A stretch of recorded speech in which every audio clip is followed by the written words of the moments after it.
All right. Well, welcome to the Blueprint Method podcast.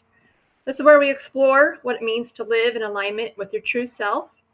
I'm Dr. Melissa Partika, and in each episode, I sit down with real people who've dared to live differently, courageously aligning their lives, relationships, and purpose with who they really are.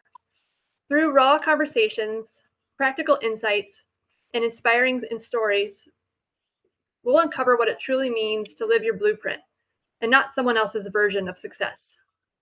If you're ready to remember who you are, reclaim your path, and reimagine what it's possible, then you're in the right place. So today, we are joined by Mr. Remmy. I don't want to slaughter your last name, Stourac. Is that correct? Yeah, you got her. Okay. Well, thank you for joining us.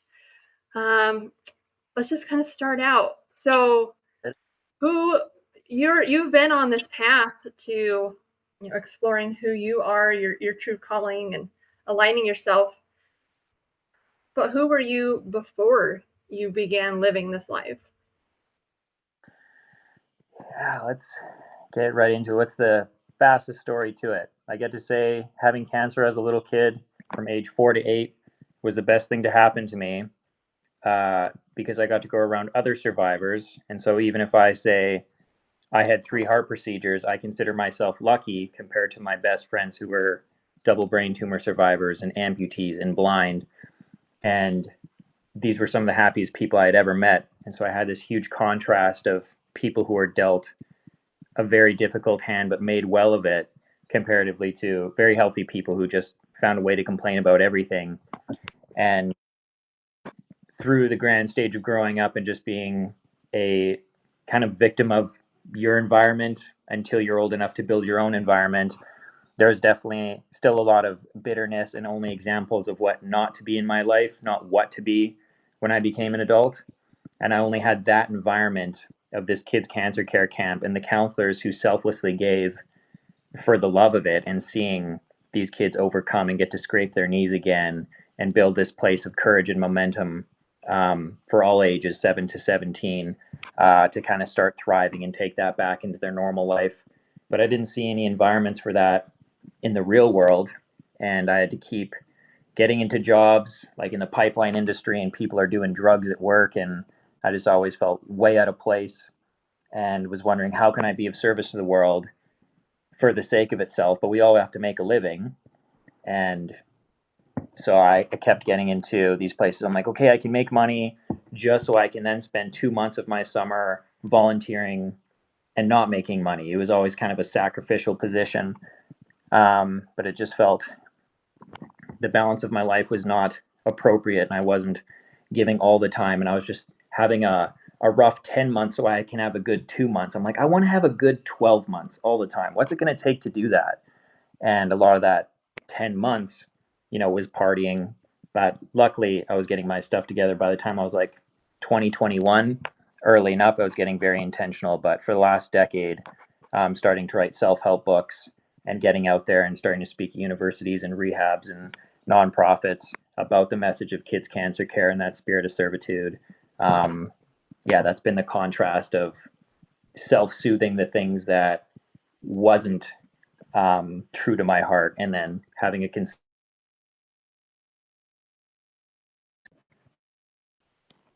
I just got a phone call. I think if it blipped out. But yeah, just that difference of how easy it is to not have addictive qualities when everything's in harmony. Yeah, wow. Yeah, and to have that experience so early in life, um, and to have the awareness still, even you're you're relatively young, I would say. People don't come about this till later in life sometimes. Yeah, be a little kid and it's not normal to be in the hospitals all the time, but it's still normal enough. But we have to start thinking differently and be really mature because we're making these choices. And okay, do we do more chemo or radiation? Okay, you're not going to be able to go to school for another year. Your immunity is going to be too low. And so, like, it's almost been built in my life always to be super introspective and know the consequences of my actions because I ended up with heart palpitations if I'm malnourished, and so I've always had to really care about my diet.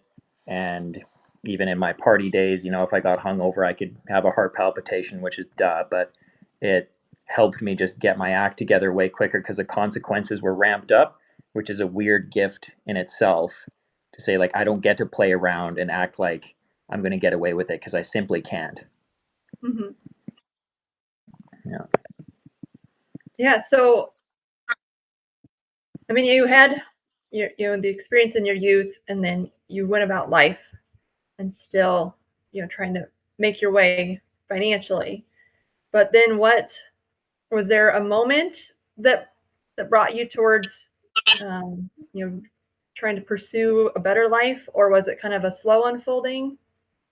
Uh, when I was coming out of high school, when I was 16, 17, 18, I was able to become a full-time counselor with this kid's cancer camp. And so my summers were always like, can't wait to be back in that environment.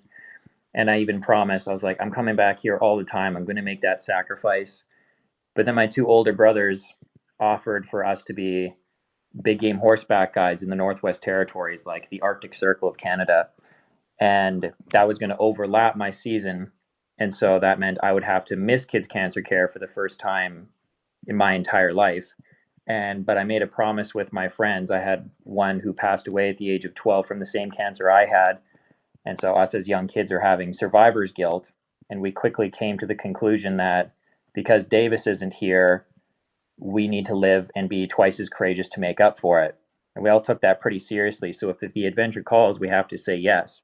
And because that adventure called with my brothers to have this living off grid for 4 months at a time with 14 horses in the middle of nowhere, I'm like, I have to say yes.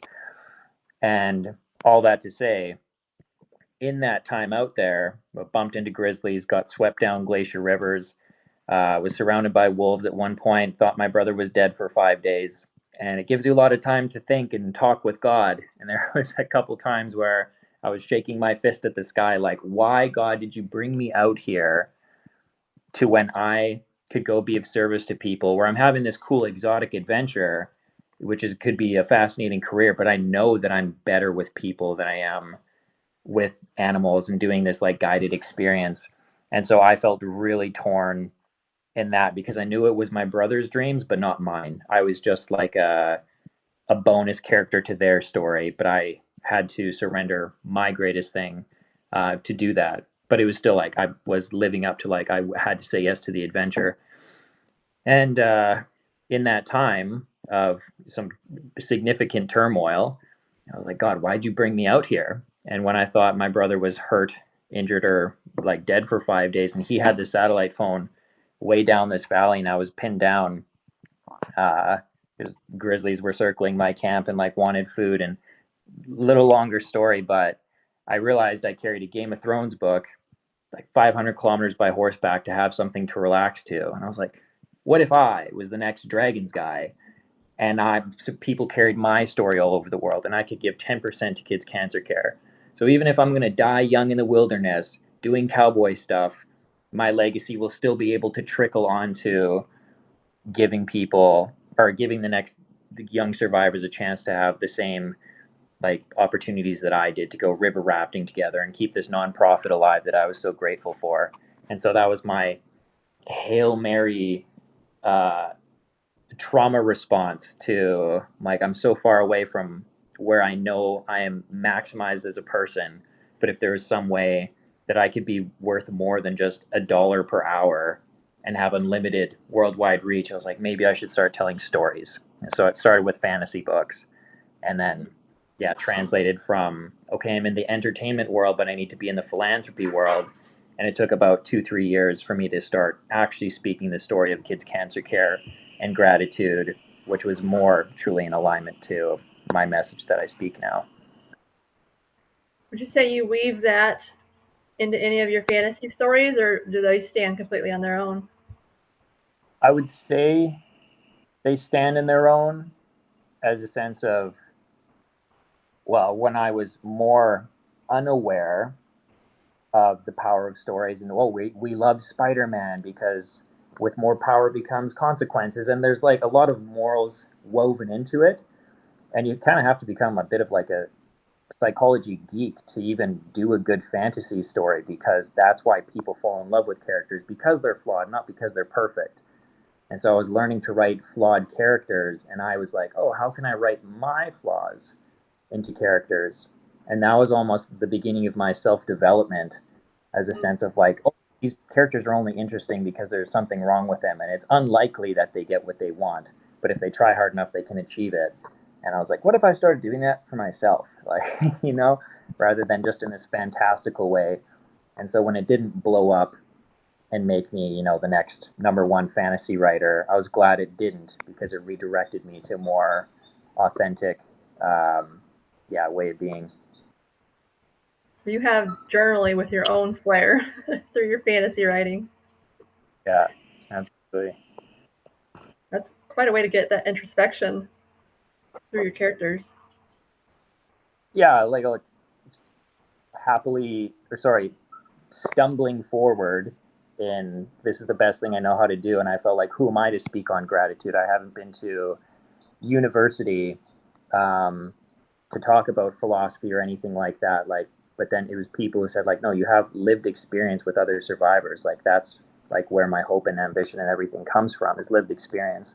And so I had to cross that hurdle of, I don't have the traditional schooling to be worth listening to. The lived experience has its own merit. And I had to start in the wrong lane with fantasy books to realize, like, no, I really need to just throw myself out there and like do the hard work and write that. Yeah. Yeah. So aside from your writing and having awareness is through that, what other practices or tools or even healing modalities did you use that helped you to reconnect with your purpose and your direction in life?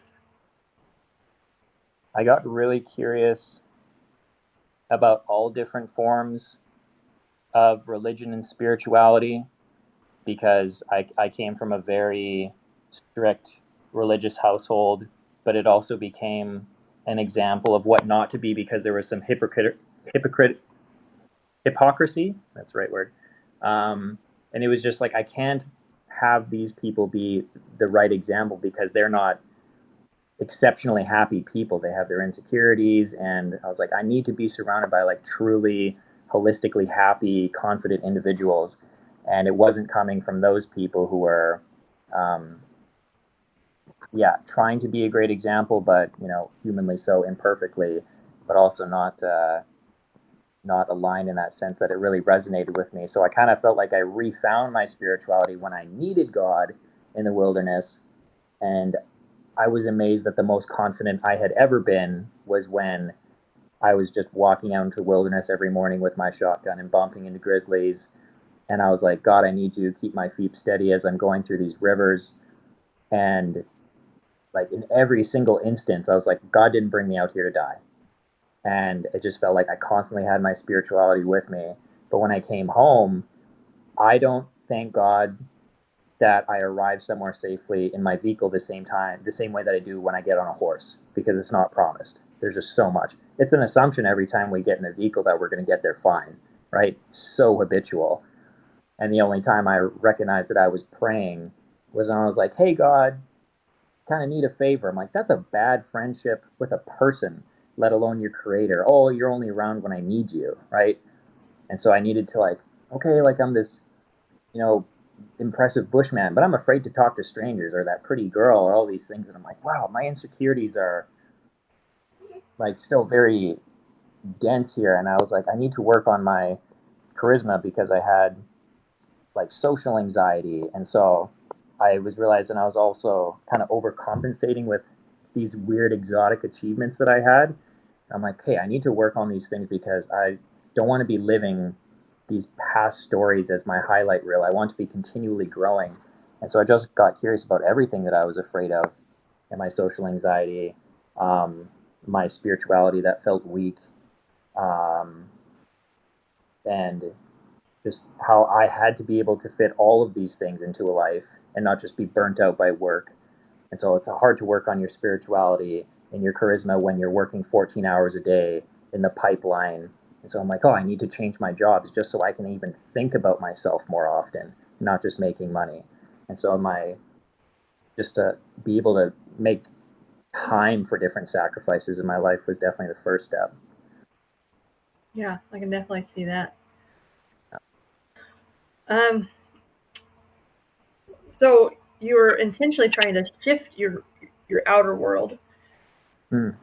What sort of shifts did you see that occurred in reaction to your changes? So not necessarily the shifts you were trying to orchestrate, but the ones that occurred as a result. I would say when I started getting really intentional, I realized I needed people who could help hold me accountable. But when my friends were just like out of high school, party animals with me, I started networking. And there was this app called Shaper, but it's like Tinder, but for business people and networking. And I ended up, sadly, it doesn't exist anymore because I would recommend it to everybody. Um, but I ended up meeting this woman in her early 30s who was already fully retired as a full-time mom to her two kids at the time. And it was thanks to like the John Maxwell Association helped her build some online assets. And she was the first person I had met in the real world who had an abundance of time, joy, health, and like all the holistic aspects to just make time meeting strangers to hear their story, to see if she could overflow and mentor them in some way and help them on their way. And so when I got to meet her and I was sharing like, hey, like I'm broke, I put all my money into these fantasy books, but I'm just so desiring to be abundant enough so I can just continue to overflow into people all year round, not just 2 months and have this poor sacrifice.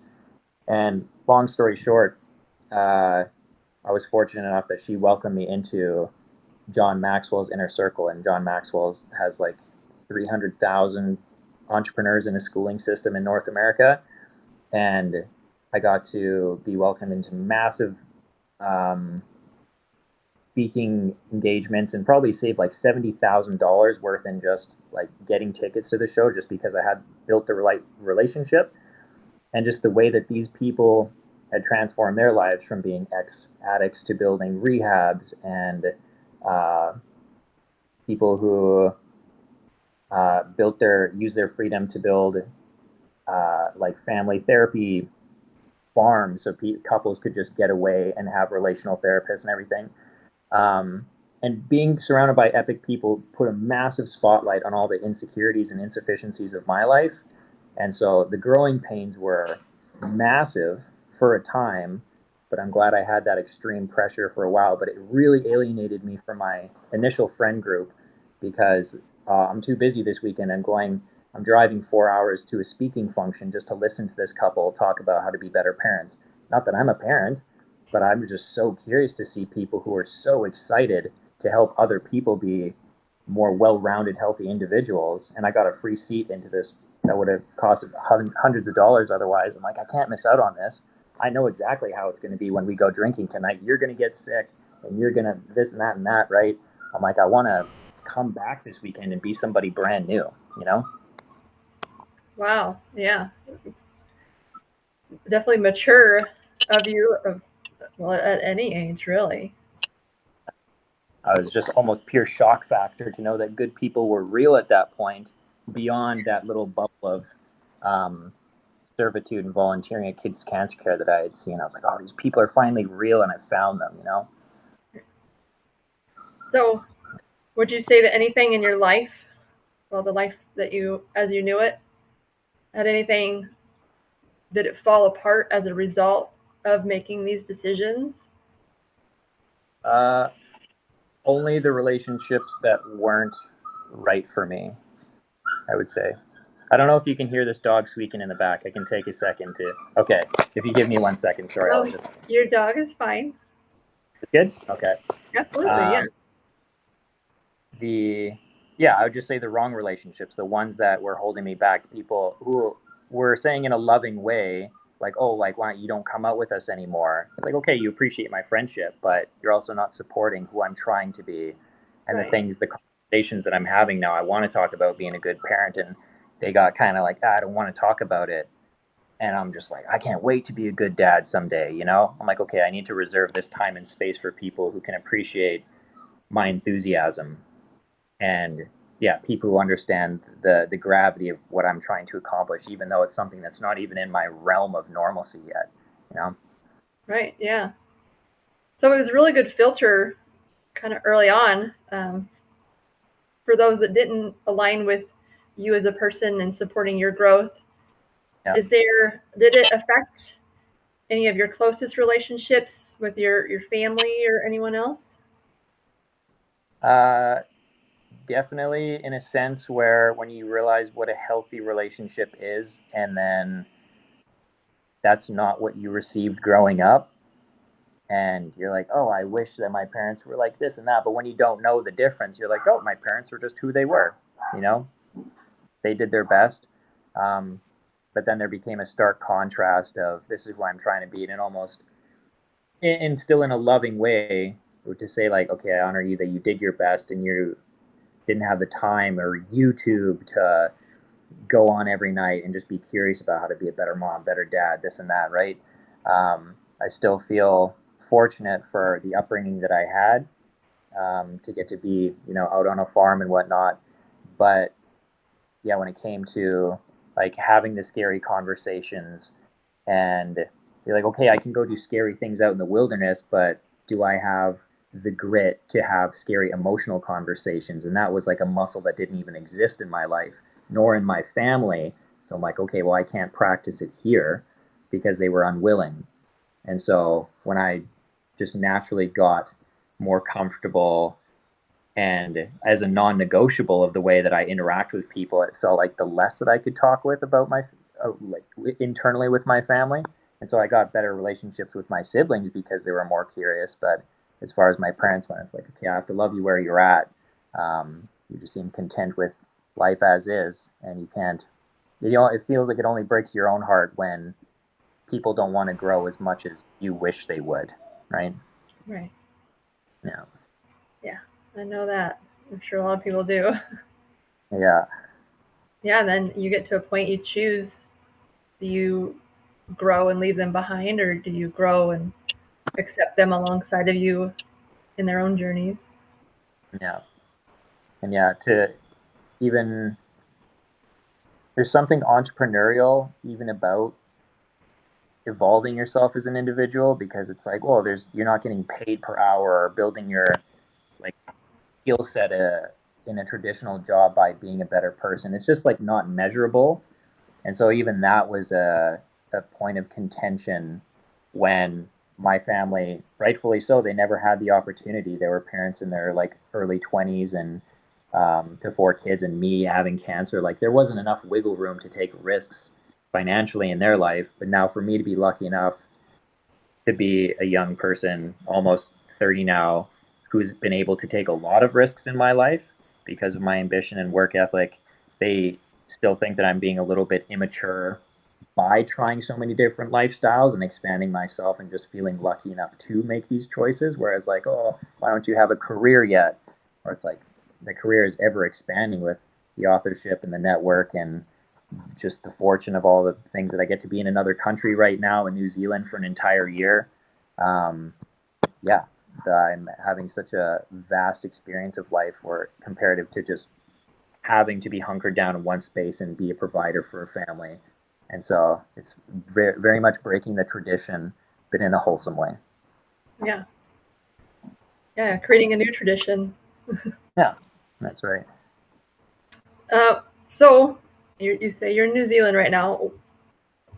I don't know if that changes how you might answer this question, but how does living authentic right now look to you in your daily life? It, in this season, to step into a greater sense of like every hour is brand new really breaks the mold of the routine. I've been like get very fortunate to be welcomed into different people's homes as I am right now in this dog sanctuary. And one part of my dream is to have an animal sanctuary myself. And so to actually be with somebody who's living that life, I've learned so much in the last week of the reality and the difficulty that comes with it comparatively to just flailing myself at a dream with good intentions and then learning the hard way, which a lot of people do. But this is networking in a sense, right? And so in the last book, the last 4 years after I wrote this book about gratitude, the last 4 years I dedicated to waging war on fear, because I'm like, okay, I'm really grateful about my life, but I still have a lot of insecurities. And so I made it my main priority to minimize my insecurities and my fears. And as soon as something felt like a self imposed barrier of I can't start these conversations or this person doesn't have time for me, like I need to ask. Because if I say no to myself, the answer is 100% no. But if I at least ask, even if it's a 1%, I did my due diligence to see if there's opportunity in the world.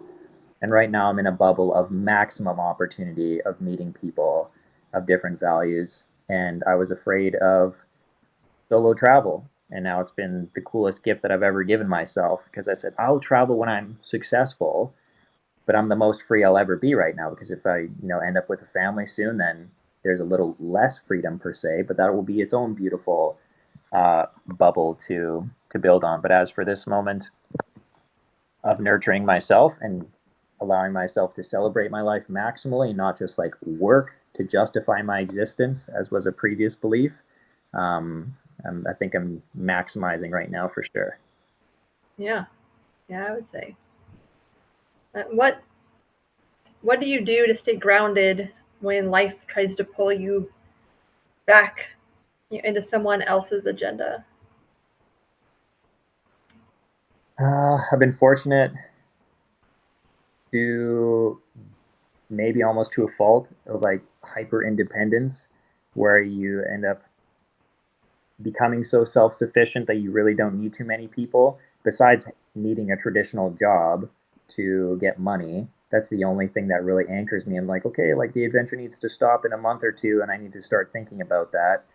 Um, but otherwise, to now be in a mindset that I get to like co-create life with people. If I meet somebody, how can I help you? How can this relationship be so mutually beneficial that there's just this constant stream of gratitude between each other?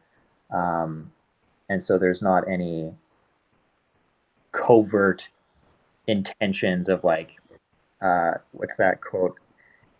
This affected me a lot when I was younger, but if somebody else decides your worth, it will always be less than your worth that you can make for yourself. So if somebody's giving you $30 an hour per work, but it's like if you could just sell yourself for the same thing, you could be making $80 an hour, right? If you could just throw yourself out there and take the risk. Um, but yeah, I've been fortunate again in this last 6 months. I'm in a perfect bubble as far as that goes. But yeah, work is the only thing that um, puts me in that I'm not in control, but opportunistically in a sense. But as for relationships now, I feel like I've put that in a really harmonious position of like we talk about everything, everybody wins, and if there's any tension, we talk about that too, and that's an opportunity to grow together. But that's hard to find because some people don't have the same mental muscles and equipment to be comfortable with those conversations yet. Right, yeah. What would you Yeah. say to those people to help them open up to that? A lot of leading the conversation in the sense of trying to think of an example. Some people, I don't know, maybe most just by the default of how when we meet people, it's almost like a game, as there's like an emotional banter back and forth, but without the intentions being like really straightforward of like, hey, I want, if it's a relationship saying like, I want to find a wife and build a future family and have a farm and do this and that and have a positive impact on people in the world, my intentions are straightforward and it's either in alignment or it's not. But if my intentions in another world were, oh, I'm just buying you dinner so then we can sleep together later, then, oh, I'm just going to be as funny as possible. So you think this is a good decision, right? But Right. otherwise, if I be super upfront about my intentions, then, then it's selfish, right? But if I can help the other person understand their intentions, because not everybody does. They're just like, oh, I'm trying to find out what's good for me in the world still. I'm trying to see if good people are even existing. And, let's say in the dating world, a lot of people have lost faith that good people are real and to have selfless experiences and that to be cared for the sake of being cared for, right? And yeah, just normalizing that for people is hard enough. Does that answer the question? Yeah, it sounds like you kind of go with the flow when you're interacting with people, and kind of dependent on what they seem receptive to open them up to that sort of world.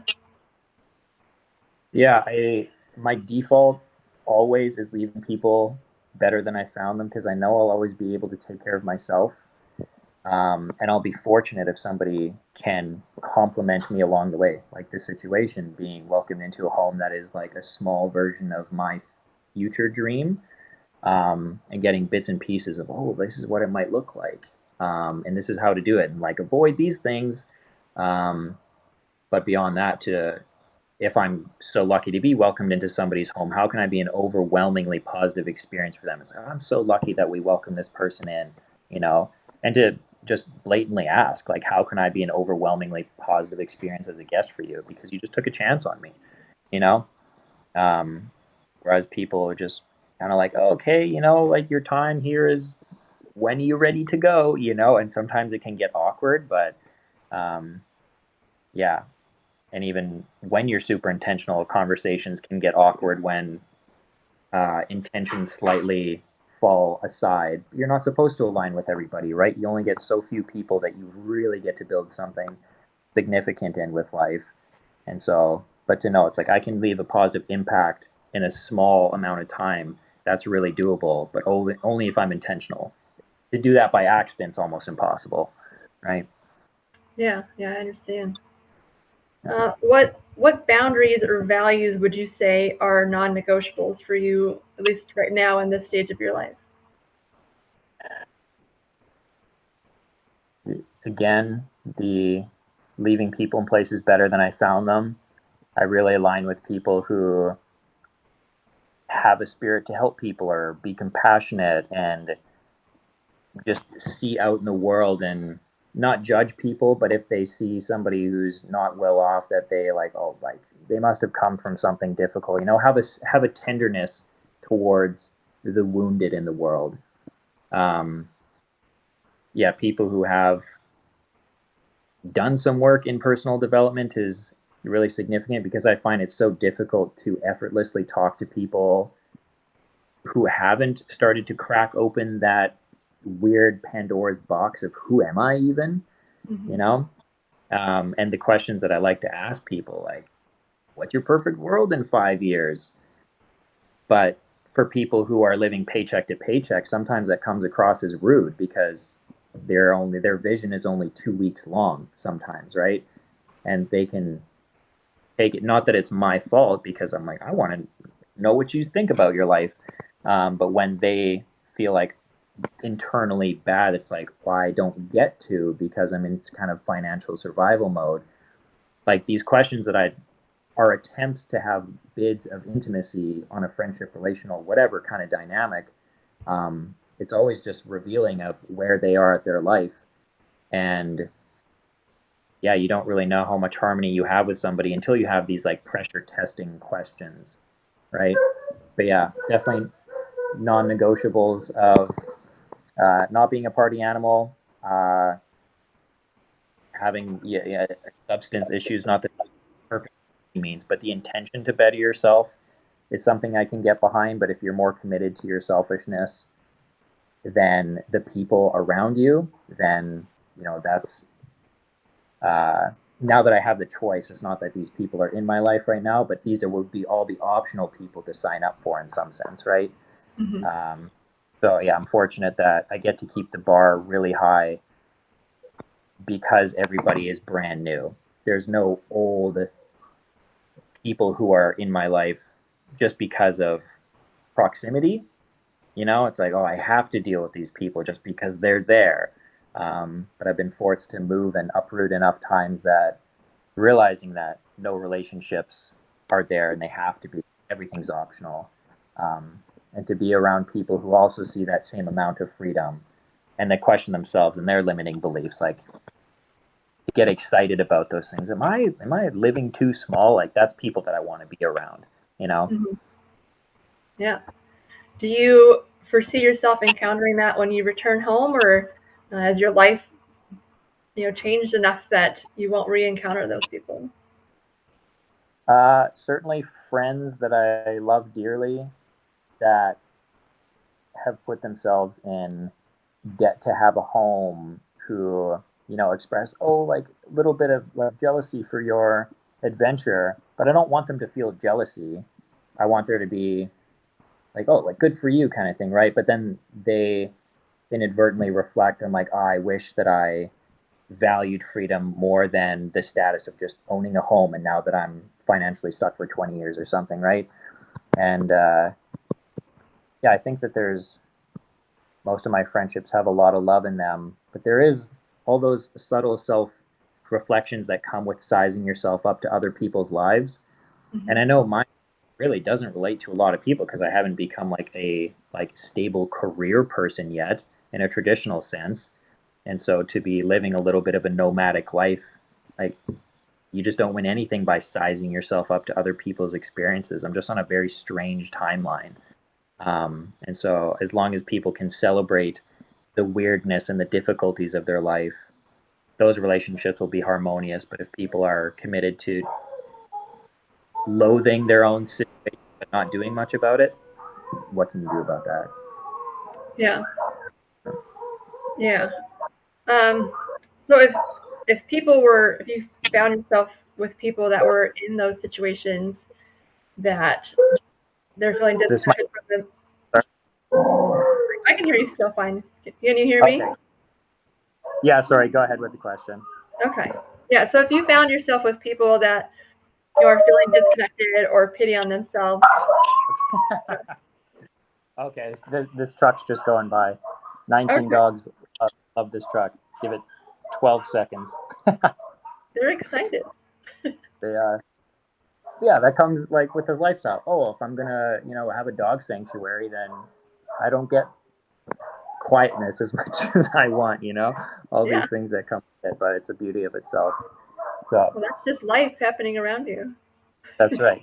Yeah. Sorry. Go ahead. Okay, so if you found yourself around someone that they're feeling disconnected from themselves, or just don't even know where to start with exploring options for growth, what might you say to them? My baseline.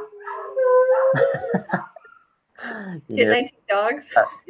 Yeah, just the baseline for people is that they have at least a curiosity, and that if you're gonna not be happy with your life, be frustrated enough to make a difference, because typically it's fear that's stopping people. But if you're frustrated enough about the right thing, anger overrides that fear or insecurity that you have. And so if like for myself, I'm like, okay, I'm not making enough money, but I also like my coworkers. And so I'm like, I don't want to throw myself in an entirely new environment that I don't know if I'm going to like. And so that's also a choice that this environment, like I'm co-signing my sadness by staying in the same situation. And so sometimes if people like, oh, I don't think I deserve it, the first conversation, it's like, okay, I'm happy to listen and take an inventory of our lives together and just like really hear where you're at, because that's where a lot of people need for one. But then eventually they need to take an action step, just one step towards anything, because otherwise I start to co-sign their discontentment if I'm not challenging them. And subtle little ways, like I need to know that I can like have some rapport built with people before I do this. But if somebody says, "Oh, like I don't think I'm worthy of this," I was like, maybe you're not. And then when they feel like, "Oh, like you're not supposed to agree with me," it's like you're not supposed to be thinking that about yourself. It's the fact that you feel that discontentment and that you feel that you should be worthy is that frustration that you should be signing up for more often, right? It's because you know you want it, but if you're not going to do anything about it, then you have to sign up for something that you're going to fight for, not just wish for and be sad about that it's not coming to you, right? And so I'm a very proactive, like, do the thing that scares the crap out of you because it will be the most interesting thing in your life, big or small. Like it'll make you feel so alive, and then you catch a momentum. But yeah, that's kind of the tough love supporter that I am, because it's who I needed. And I had enough of like, oh, I think you're gonna be fine. Just like, be nice to yourself. It's like, no, go do the scary thing and catch that momentum. And then all of a sudden you're living on the other side of the world, and you're like, wow, I'm so glad that I proved to myself over and over and over again that my fears are just a limiting belief and not an actual, oh, I'm gonna die if I have this scary conversation or buy a plane ticket and this and that. Yeah. Yeah, absolutely. Yeah. Most people don't do what you do. Yeah. I This is a weird conclusion I came to with the gratitude book. I don't wish suffering upon people, but I do wish them the appropriate amount of difficulty that they can discover for themselves, that they are way more capable than they give themselves credit for. Because a lot of people just tend to quit or stop working when they're uncomfortable, but when you're forced into a position to tap into like a survival gear and realizing that you can walk 10 kilometers farther into the wilderness because you're truly lost and desperate, you're like, oh, well, I was exhausted, a quarter way in, but now I need to fight for myself. And it's like, I have way more capacity than I realized. But we're so comfortable that we are suffering from overabundance. And that's just such a strange time to be alive, because nobody in history could relate to that except for sultans and kings and queens. Right. Yeah, you're a king of your own time in Right. comparison. Yeah. Yeah. So, as a final question, I like to ask people, if the world could pause and truly hear you, the most honest, unfiltered version of you, what truth from your authentic self would you want to speak out loud to them, to the world in general? Mm, I think the same. Just do this scary thing, in the sense that uh, just because something in our upbringing or our ancestry could justify our hesitancy towards something, it doesn't mean that we can entirely rewrite our story by having one courageous act. And the amount of people who say like, oh, I met my wife because I did this scary thing, or I met my husband because I tried something new. And we have a little bubble of identity, but it's like, if I still identify as being like not a good dancer, I'm like, if I go to 12 bachata classes, I'm gonna be decent. Like, I don't want to always be a bad dancer, right? But if I'm willing to look like a fool for a little while, then I can do anything. And so if somebody has the humility to look like a fool, the whole world is in your hands. And if you're more curious than you are afraid, you'll have the coolest life you can imagine. Yeah. Wow, that's powerful. It's really great advice. Thank you. So, where you mentioned a few books. Where might people find these books? Are they available? Yeah, thank you. Everything is on Amazon under Remmy Stourac, but primarily An Arsenal of Gratitude and Pissed Off with a Purpose are the new ones of Waging War on Mediocrity and Waging War on Fear. So that's kind of my call. But otherwise, my fantasy books are also there for any of my fellow nerds. But yeah, there. And I also have the two self help books on Audible if somebody wants to humor me for 8 hours of my voice.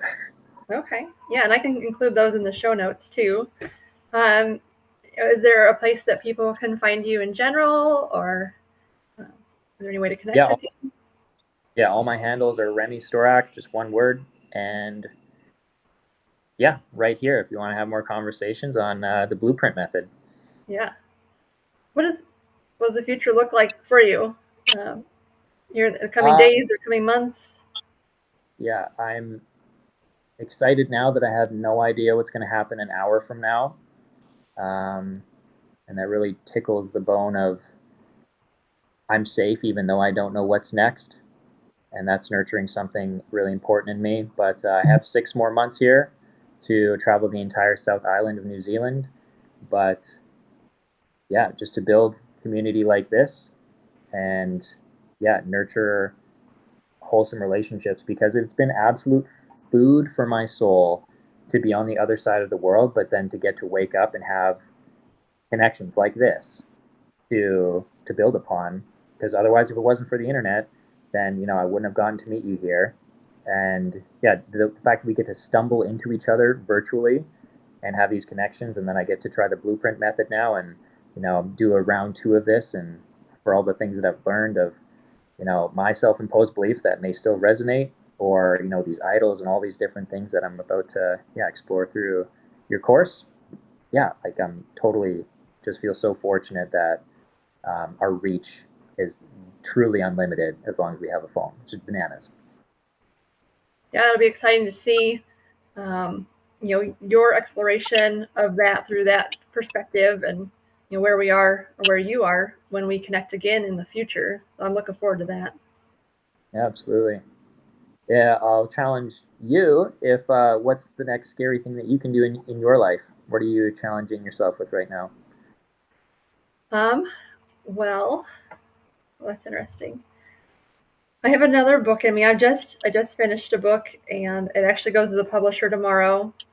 So I'm actually Ooh. forcing myself to pause, to Yeah. not write the next book right away, and just the hardest thing for me to do right now is just to be in the moment, and to just not grind it out, to slow down and take a breath. So that's my next challenge. Ah, I can resonate with that one. That's funny. It's like all downtime can be useful, right? It's like resting is also useful. Playing is useful. Yeah. And we come back even better, especially in creative stuff like writing. Yeah. Yeah. Oh, absolutely. Yeah, it's hard to shut that off once it gets going. Yeah. I you may have heard this, but like a rule that keeps me appropriately terrified as I'm writing. I mean, I might be in a bad mood, but my rule is no emotion in the writer, no emotion in the reader. And oh, are you still there? Yes, yes, I'm here. Okay. Yeah, no emotion in the writer, no emotion in the reader. And so if I'm not genuinely brought to tears by a certain chapter, I can't expect the same thing. But if I'm coming from a bad day and I'm really frustrated and I'm like, oh, I'm just going to change my mind, I don't want somehow that resonance of dissatisfaction or something to translate into my writing. I feel like I'm very protective of it in that sense. But if I'm coming at it from a really joyful, playful state, then somehow that will manifest in the tiny little details. I'm curious if you do something like that too. Yeah, it's funny you say joy. It's something that I'm seeking out more and more in my life, and in the little things. I'm trying to be just grateful and present, and because life happens in the micro moments, and they so easily can get passed by and not even noticed. Yeah, no doubt. I Yeah. love that we're on the same space together. Yeah, absolutely. I'm so grateful for you joining me here, and our paths will continue to cross, obviously. So Yeah. thank you, thank you. Also, I want to thank everyone for joining me today on the Blueprint Method podcast. I hope this conversation sparked something within you, perhaps a remembering, a reconnection, or even a deeper truth. If you're ready to take the next step in aligning with your own blueprint, I invite you to explore more at theblueprintmethod.us or to connect with me on socials. So until next time, keep listening inward, living true, and leading with your heart. Your blueprint is your path, and you are the guide. There you go.